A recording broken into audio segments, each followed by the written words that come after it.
सुमितच्या प्रकरणात घरकुलचा डाव फसला. महसूल खात्याचे गोबरवाही पोलिसांना पत्र. सारे खेळ पोलिसांच्या निष्पक्ष तपासावर अवलंबून.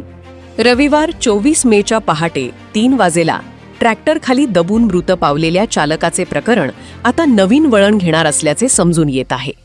मागील भागात भंडारा प्राईम टाईमने मांडवी घाटात घडलेल्या त्या घटनेत उपस्थित केलेल्या संशयाच्या ठिणग्या महसूल तथा वन विभागात उडल्याची माहिती पुढे आली आहे. रोंघा येथील मृतक सुमित बालाराम आसवले याच्या प्रकरणात गोबरवाही पोलिसांनी तक्रारीत नमूद केलेल्या घरकुल रेतीच्या मुद्द्याला तुमसरच्या महसूल विभागाने केंद्र केले आहे.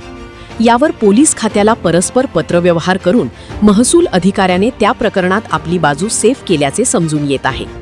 त्या पत्रात रेतीविषयक नमूद बाबीने गोबरवाही खंडात चालणाऱ्या रेतीच्या अवैध घटनांवर शिक्कामोर्तब केला आहे. तर सुमितच्या प्रकरणावर बोलताना महसूल अधिकारी संजय जांभूळकर यांनी घटनेचे वास्तवच पुढे आणले आहे. त्यांच्या मते मांडवी घाटातून मृतकणे वाळू वाहून नेण्याचा प्रयत्न केला ती घरकुलची नव्हतीच.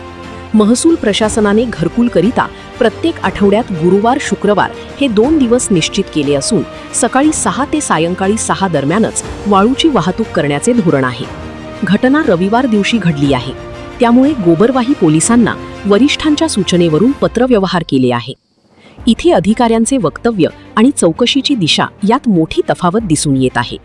सुमितचे प्रकरण जसे दिसून येत आहे तसे नसून यावर वन विभागानेही प्राईम टाईमशी बोलताना घटनेच्या आदल्या रात्री केलेल्या पेट्रोलिंगचे निव्वळ स्पष्टीकरण दिले आहे. राखीव जंगल गटातून धावणारा मांडवी घाटाचा रस्ता, लगतचे खासगी भूखंड, अधिकाऱ्यांची रेकी करणारे रेती माफियांचे खबरी यावर आरोपाचे दायित्व ढकलून लेंडीझरी रेंजचे RFO वैद्य यांनी आपल्या खात्यातील कर्मचाऱ्यांची पाठराखण मात्र केली आहे. तर गौण खनिजाशी थेट संबंध असलेले जिल्ह्याचे खनिकर्म विभाग मात्र या सगळ्यात कुंभकर्णी झोपेत दिसून आली आहे. 19 वर्षीय सुमितने इझी मनीच्या नादात आपला जीव गमावला हे अंतिम वास्तव असले तरी यामागील मुख्य माफिया कोण? कुणाच्या आशीर्वादाने रेती चोरी साधली जाते?